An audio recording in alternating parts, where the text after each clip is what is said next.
Миды өлтіретін 10 түрлі затты айтатын боламын. Сіз білесіз ба, біздің миымыз 24 сағат бойы жұмыс жасайды. Сіз ұйықтап жатқан күннің өзінде сіздің жүрегіңіздің жұмысын, өкпеңіздің жұмысын, ішқұрылыстың жұмысын осы ми реттеп отырады. Сондықтан осы 10 түрлі затты сіз білуіңіз керек. Біріншісі ол суды аз қолдану. Су ағзаға аз түсетін болса, обезвоживаниедан мидың жұмысы нашарлауы мүмкін. Екіншіден стресс. Стресс кезде есте сақтау қабілеті төмендейді және де ойлау қабілеті нашарлайды.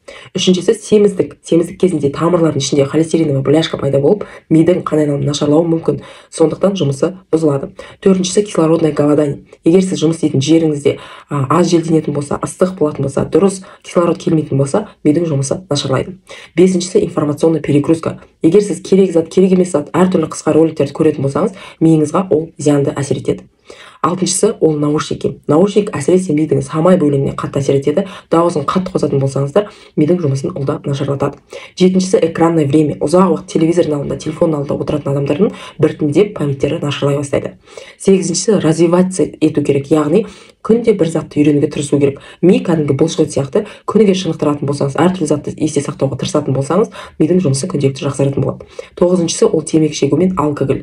Оның зияны туралы сіздер күнде естіп біліп жүрсіздер. Және оныншысы сахар и тұз. Яғни қант пен тұз біздің миымызды өлтіретін заттарға жатады. Осы заттардан алшақ болсаңыздар, миыңыз жақсы жұмыс жасайтын болады.